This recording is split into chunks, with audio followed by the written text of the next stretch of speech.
Eu acho que você poderia falar um pouquinho só, que talvez a galera tenha ficado um pouco na nebulosidade sobre a questão do contrato para quem é professor particular.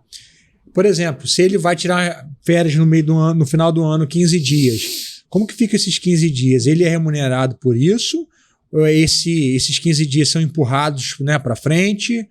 Como que funciona para essa galera? Existem contratos e contratos. Um contrato para aulas em turma, o que a gente faz? A gente vende o ano letivo de aulas, né? O que é um ano letivo? É o tempo que está aberto à escola, que normalmente acompanha o tempo escolar.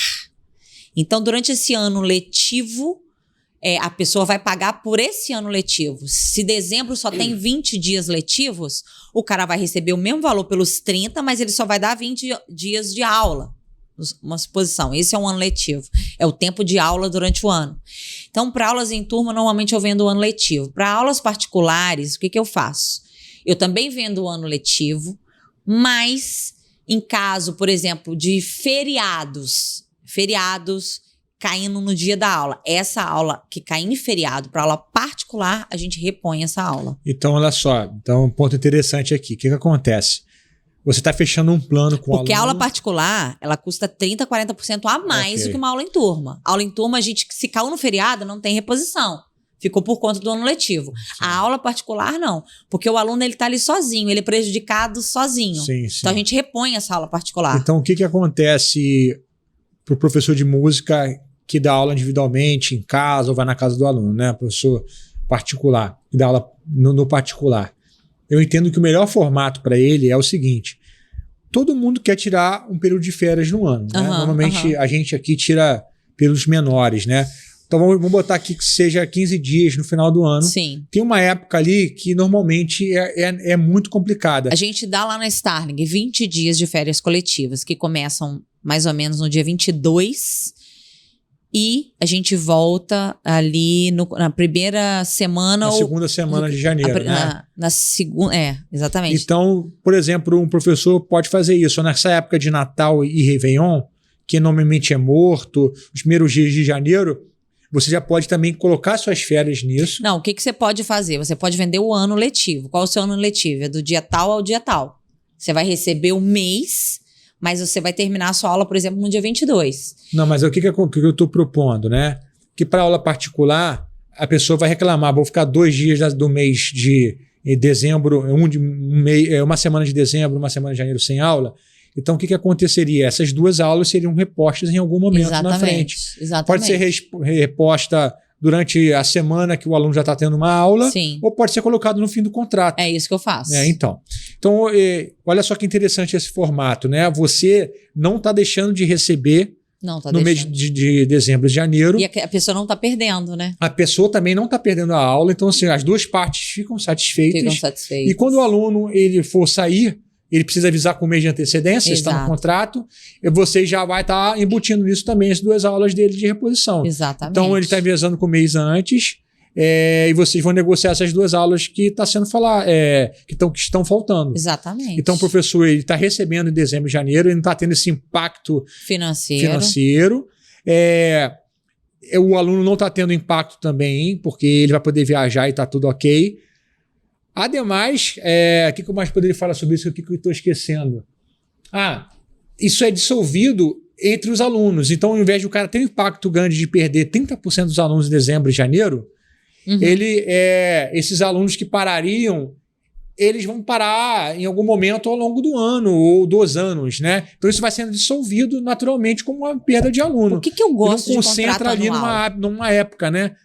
Por que eu gosto de contrato anual? Justamente por isso. Porque pessoas entram em momentos diferentes. Então, se é um contrato anual, os contratos vencerão em momentos diferentes. Então, assim, não é todas vencendo na mesma época. Sim.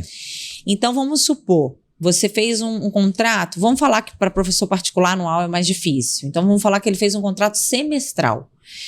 E aí, a pessoa te contratou em setembro. Outubro, novembro, dezembro, janeiro, fevereiro, março. O contrato dele vence em março. Então, quer dizer que dezembro e janeiro já está coberto, já está pré-determinado no seu contrato que no dia 20, vamos supor, dia 20 de dezembro, você para e volta no dia 10. Quantas aulas particulares você tem que dar dessa semana? Se é uma por semana, você vai ter que dar 2 aulas aí de reposição. O que você pode propor para esse aluno, para esse contratante? Você pode repor na volta, ao invés de você dar uma aula, você dá 2 aulas, ou aumenta a aula de 1 hora para 1h30, depois na outra semana 1h30, ou lá em março, o contrato dele venceria dia 10 de março. Aí no dia 10 de março ele teria que renovar o seu contrato. Você fala, não, dia 10 de março na segunda semana, você ainda tem 2 aulas para repor, então terceira semana, quarta semana. Então você só renova o seu contrato no primeira semana do mês subsequente. Então, se a pessoa ela tem claridade de que ela não está sendo passada para trás, de que naquele final de ano ela pode ficar tranquila, que ela não está perdendo aula nem dinheiro, e você pode ficar tranquilo que você vai receber aquele dinheiro que você contou para o seu final de ano. Entendeu? Sim. Então, tem várias formas de repor aula. Você gosta de repor estendendo, né? Você estende. Pessoal, aula que é de 1 hora, você faz 1h30 numa semana, 1h30 na outra semana. Exatamente. Mas os outros professores que eu tenho não têm essa abertura de agenda, porque é aula atrás de aula. Sim. Então, normalmente a gente bota no final do contrato. Sim. Então, enfim, já também desmistificou essa questão do professor, né? Porque a gente entende também que não faz sentido você dar aula particular cobrar por aulas que você não está dando. Exatamente. Né? Não faz sentido. Por isso, gente, que tudo isso tem que estar em contrato. Na nossa formação, professor de música empreendedor, a gente tem um módulo lá de contratos e eu disponibilizo os contratos para os alunos. Não sei se você sabe, mas um contrato bem feitinho, ele tem um valor caro, né? No mercado, normalmente, a galera cobra aí em torno de R$ 1.500 por contrato de serviço.